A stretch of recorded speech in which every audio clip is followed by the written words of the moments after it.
Hi everyone, ನಮಸ್ತೆ. ಇಂದಿನ ಪದಬಂಧದ ವಿಡಿಯೋಗೆ ನಿಮಗೆಲ್ಲ ಸ್ವಾಗತ. ಇವತ್ತಿನ ಪದಬಂಧವನ್ನು ಗಮನಿಸೋಣ ಬನ್ನಿ. ಎಡದಿಂದ ಬಲಕ್ಕೆ ಕ್ರಮ ಸಂಖ್ಯೆ 2. ಸ್ಪರ್ಧೆಯಲ್ಲಿ ಎಲ್ಲರನ್ನೂ ಹಿಂದಿಕ್ಕಿದವನನ್ನು ಹೀಗೂ ಹೇಳಬಹುದು 4 ಅಕ್ಷರಗಳು. ಎಲ್ಲರನ್ನೂ ಹಿಂದಿಕ್ಕಿದವನು ಅಂತಂದರೆ ಅವನು ಮುಂದೆ ಇರ್ತಾನೆ ಅಂತ ಅರ್ಥ. ಸೊ ಹಾಗಾಗಿ ಉತ್ತರ ಮೊದಲಿಗಾಗತ್ತೆ.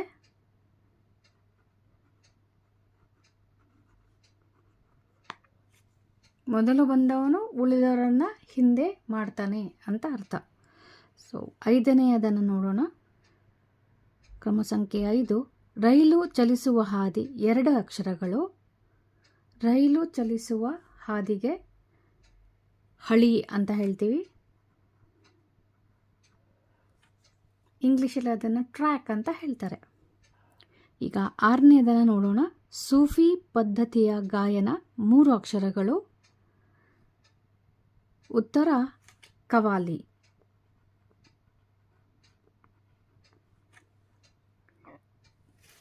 ಈಗ 7ನೇದನ್ನು ನೋಡೋಣ. ಸಿಂಹಾಸನ ಎಂಬರ್ಥದ ಪದ 4 ಅಕ್ಷರಗಳು.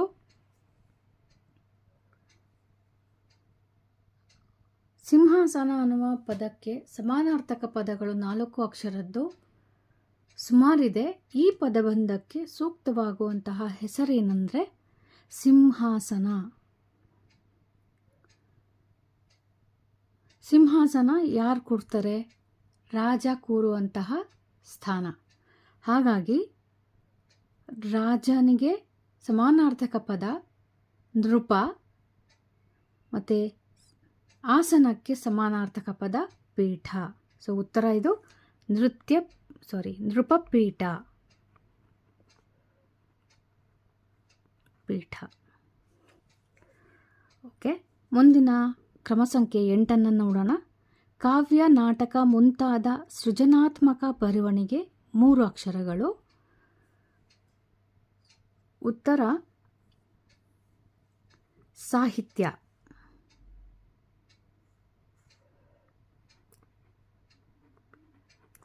ಸಾಹಿತ್ಯ ಅನ್ನೋದು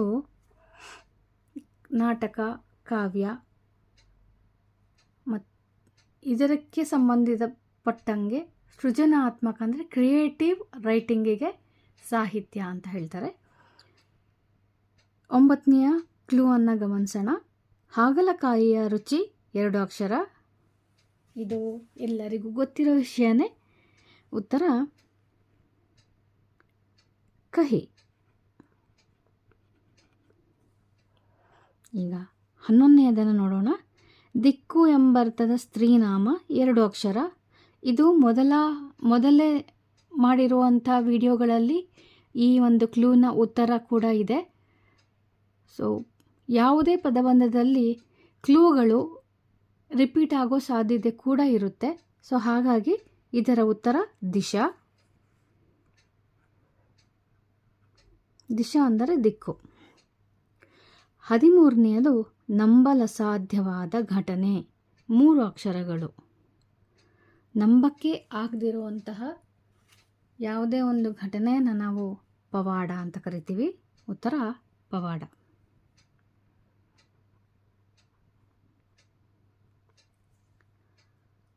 ಸೊ 15ನೇದು ನೋಡೋಣ. ಬೆನ್ನೆಲುಬು ಹೊಂದಿರುವ ಪ್ರಾಣಿ ವರ್ಗ 4 ಅಕ್ಷರ. ಬೆನ್ನೆಲುಬು ಹೊಂದಿರುವ ಪ್ರಾಣಿ ವರ್ಗ ಇದು ನಮಗೆ ಪಠ್ಯಪುಸ್ತಕದಲ್ಲಿ ಬರುವಂತಹ ವಿಚಾರ. ನಾವು ನಮ್ಮ ಸ್ಕೂಲ್ ಡೇಸಲ್ಲಿ ಸೈನ್ಸ್ ಓದಬೇಕಾದ್ರೆ ವರ್ಟಿಬ್ರೇಟ್ಸ್ ಆ್ಯಂಡ್ ನಾನ್ ವರ್ಟಿಬ್ರೇಟ್ಸ್ ಅಂತ ನಾವು ಓದಿದ್ವಿ ಇಂಗ್ಲೀಷ್ ಮೀಡಿಯಮ್ ಅವರಾದರೆ. ಆದರೆ ಕನ್ನಡ ಮೀಡಿಯಮ್ ಅವರು ಕಶೇರುಕ ಹಾಗೂ ಅಕಶೇರುಕಗಳು ಅಂತ ಪಾಠದಲ್ಲಿ ಓದಿರ್ತಾರೆ. ಸೊ ಹಾಗಾಗಿ ಬೆನ್ನೆಲುಬು ಇರುವಂತಹ ಪ್ರಾಣಿ ವರ್ಗಕ್ಕೆ ಕಶೇರುಕ ಅಂತ ಹೇಳ್ತಾರೆ.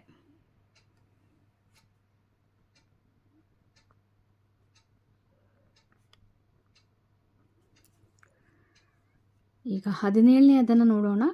ಮನ್ಮಥನ ಮತ್ತೊಂದು ಹೆಸರು 3 ಅಕ್ಷರಗಳು. ಉತ್ತರ ಮದನ. 18ನೇದನ್ನು ಗಮನಿಸೋದಾದರೆ 2 ಅಕ್ಷರದ ಪರಾಕ್ರಮಿ. ಪರಾಕ್ರಮಿಗೆ ಸಮಾನಾರ್ಥಕ 2 ಅಕ್ಷರದ ಪದ ಅಂದರೆ ಶೂರ.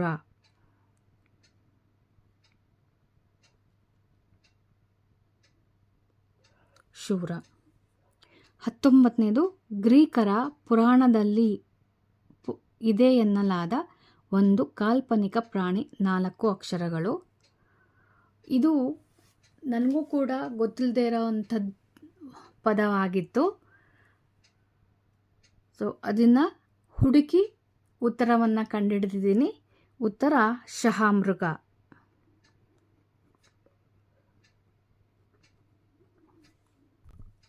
ಇದರ ಬಗ್ಗೆ ಮತ್ತಷ್ಟು ಮಾಹಿತಿಯನ್ನು ಗಮನಿಸಿದಾಗ ನನಗೆ ಗೊತ್ತಾಗಿದ್ದ ವಿಷಯ ಅಂದರೆ ಶಹಾಮೃಗ ಅನ್ನೋದು ಗ್ರೀಕ್ ಪುರಾಣದಲ್ಲಿ ಬರುವಂತಹ ಕಾಲ್ಪನಿಕ ಪ್ರಾಣಿ ಅಂತ. ಆದರೆ ಇದೇ ಶಹಾಮೃಗ ಹಿಂದಿಯಲ್ಲಿ ನೋಡೋದಾದರೆ ಅದನ್ನು ಆಸ್ಟ್ರಿಚ್ಗೆ ಹೇಳ್ತಾರೆ. ಸೊ ಯಾವುದು ಕರೆಕ್ಟಾಗಿದೆ ಅಂತ ಅಷ್ಟು ಮಾಹಿತಿ ನನಗಿಲ್ಲ. ಆದರೆ ಈ ಪದಬಂಧದಲ್ಲಿ ಉತ್ತರ ಶಹಾಮೃಗ ಅಂತ ಇದೆ. ಈಗ ಮೇಲಿನಿಂದ ಕೆಳಗೆ ಇರುವಂತಹ ಕ್ಲೂಗಳನ್ನು ಗಮನಿಸೋಣ. ಮೊದಲನೇ ಕ್ಲೂ, ಹಣ ಮತ್ತು ಚಿನ್ನ ಒಟ್ಟಾಗಿವೆ 5 ಅಕ್ಷರಗಳು. ಸೊ ಹಣ ಮತ್ತು ಚಿನ್ನ ಎರಡಕ್ಕೂ ಬೇಕಾಗಿರುವಂತಹ ಸಮಾನಾರ್ಥಕ ಪದಗಳು. ಹಣಕ್ಕೆ ಧನ ಅಂತ ಹೇಳ್ತಾರೆ. ಧಾಗೆ ಒತ್ತು ಕೊಟ್ಟಿರೋವಂಥ ಧನ, ಅದೇ ಚಿಕ್ಕ ಒತ್ತು ಕೊಟ್ಟರೆ ಅದು ದನ ಅಂದರೆ ಅದು ಹಸು ಆಗುತ್ತೆ. ಸೊ ಇಲ್ಲಿ ಬೇಕಾಗಿರುವಂಥ ಪದ ನಮಗೆ ಹಣಕ್ಕೆ ಧನ. ಸೊ ಧನ, ಚಿನ್ನಕ್ಕೆ ಕನಕ ಅಂತ ಹೇಳ್ತಾರೆ. 2 ಸೇರಿ ಆಗಿರುವಂತಹ ಪದ ಅಂದರೆ ಧನ ಕನಕ.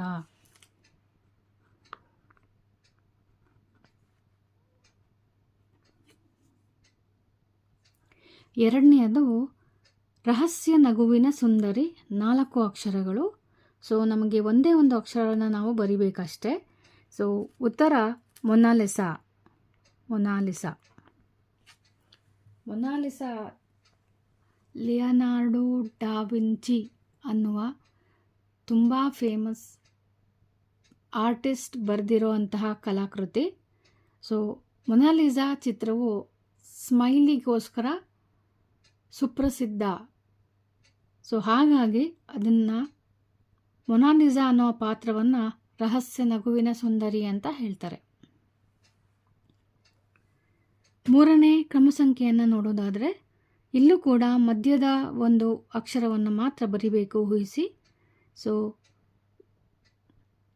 ಕ್ಲೂ ನೋಡೋಣ. ತಲೆಯ ಮುಂಡಾಸು ಇಲ್ಲಿ ಚೆಲ್ಲಾಪಿಲ್ಲಿ. ಸೊ ಚೆಲ್ಲಾಪಿಲ್ಲಿ ಅಂದರೆ ಕ್ರಮವಾಗಿ ಇರುವುದಿಲ್ಲ ಪದ ಅಂತ.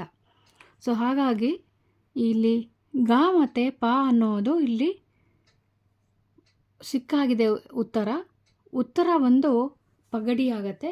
ಸೊ ಉಳಿದಿರೋ ಅಕ್ಷರ ಡಿ ಮಾತ್ರ. ಸೊ ಇದು ಪಗಡಿ ಅನ್ನೋದು ಇಲ್ಲೇ ಇದೆ, ಆದರೆ ಇದು ಅಸ್ತವ್ಯಸ್ತವಾಗಿದೆ. ಸೊ 4ನೇ ಕ್ರಮ ಸಂಖ್ಯೆಯನ್ನು ನೋಡೋಣ. ಹಂಸದ ಬಣ್ಣ 2 ಅಕ್ಷರಗಳು. ಹಂಸದ ಬಣ್ಣ ಎಲ್ಲರಿಗೂ ಗೊತ್ತಿರೋ ಅಂಥದ್ದೇ. ಉತ್ತರ ಬಿಳಿ.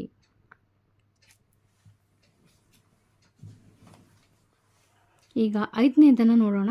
ತನ್ನದೇ ನಡೆಯಬೇಕೆಂಬ ಸ್ವಭಾವದವ 4 ಅಕ್ಷರಗಳು. ನಮಗೆ 3 ಅಕ್ಷರ ಸಿಕ್ಕಿದೆ, 1 ಅಕ್ಷರ ಮಾತ್ರ ಬರಿಬೇಕು. ಉತ್ತರ ಹಠವಾದಿ. 7ನೇದನ್ನು ನೋಡೋಣ. ನರ್ತನದ ಮೂಲಕ ಕಥೆಯನ್ನು ಅಭಿನಯಿಸಿ ತೋರಿಸುವ ಕಲೆ 5 ಅಕ್ಷರಗಳು. ಇಲ್ಲಿ ಆಲ್ರೆಡಿ ನಮಗೆ 4 ಅಕ್ಷರಗಳು ಸಿಕ್ಕಾಗಿದೆ. ನೃತ್ಯ ರೂಪಕ ಆಗತ್ತೆ. ನೃತ್ಯ ರೂಪಕ. 10ನೇ ಕ್ಲೂನನ್ನು ಗಮನಿಸೋಣ. ತಂಪಾದ ಕಿರಣುಳ್ಳ ಚಂದ್ರನನ್ನು ಹೀಗೆ ಹೇಳಿ 4 ಅಕ್ಷರಗಳು.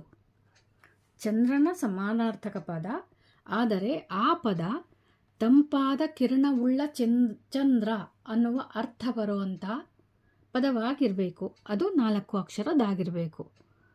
ಇಲ್ಲಿ 3 ಅಕ್ಷರಗಳು ಸಿಕ್ಕಾಗಿದೆ. 1 ಅಕ್ಷರ ಮಾತ್ರ ನಾವು ಮಾಮೂಲಿನಂತೆ ಊಹಿಸಿ ಬರಿಬೇಕು. ಉತ್ತರ ಹಿಮಕರ. ಹಿಮ ಅನ್ನುವ ಪದಕ್ಕೆ ಮಂಜು ಅಂತ ಹೇಳ್ತಾರೆ, ಅಥವಾ ಇಬ್ಬನಿ ಮಂಜು ಅಂತ, ಸ್ನೋ ಅಂತ. ಹಿಮದ ಕ್ಯಾರೆಕ್ಟರ್ ಏನು? ತಣ್ಣಗಿರೋದು ಅಂತ. ಸೊ ತಣ್ಣಗಿರುವಂತಹ ಕಿರಣ ಉಳ್ಳಂತಹ ಚಂದ್ರನ ಹಿಮಕರ ಅಂತ ಕರೀತಾರೆ. ಈಗ ಮುಂದಿನ ಕ್ಲೂನನ್ನು ಗಮನಿಸೋಣ. ಶಿಲೆಗಳಲ್ಲಿ ಕೊರೆದ ಬರಹಗಳನ್ನು ಅಧ್ಯಯನ ಮಾಡುವ ಪಂಡಿತ. 5 ಅಕ್ಷರಗಳು. ಶಿಲೆಗಳಲ್ಲಿ ಕೊರೆದ ಬರಹ ಅಂದರೆ ಅದನ್ನು ಶಾಸನ ಅಂತ ಹೇಳ್ತಾರೆ. ಅದನ್ನು ಅಧ್ಯಯನ ಮಾಡುವ ಪಂಡಿತನಿಗೆ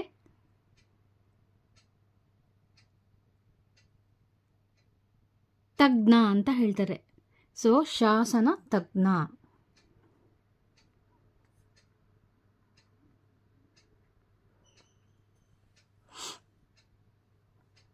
ಮುಂದಿನ 14ನೇ ಕ್ಲೂವನ್ನು ಗಮನಿಸೋಣ. ಚಿಕ್ಕ ಚರ್ಮವಾದ್ಯ 4 ಅಕ್ಷರ. 3 ಅಕ್ಷರಗಳು ಸಿಕ್ಕಾಗಿದೆ. 1 ಅಕ್ಷರ ಮಾತ್ರ ಬರಿಬೇಕು. ಉತ್ತರ ಡಮರುಗ. 16ನೇದು ಶಿವನ ಹೆಸರುಗಳಲ್ಲಿ ಇದು ಒಂದು 3 ಅಕ್ಷರಗಳು. 2 ಅಕ್ಷರ ಸಿಕ್ಕಿದೆ, ಮಧ್ಯದ ಅಕ್ಷರ ಮಾತ್ರ. ಉತ್ತರ ರುದ್ರೇಶ. ರುದ್ರ ಮತ್ತು ಈಶ 2 ಸೇರಿ ಆದಂತಹ ಹೆಸರು ರುದ್ರೇಶ. ಈಗ 18ನೇದನ್ನು ನೋಡೋಣ. ಸೊನ್ನೆಯ ಪರ್ಯಾಯ ಪದ 2 ಅಕ್ಷರ. ಶೂ ಉಕಾರದಿಂದ ಶುರುವಾಗುವಂತಹ ಸೊನ್ನೆಯ ಪರ್ಯಾಯ ಪದ ಶೂನ್ಯ.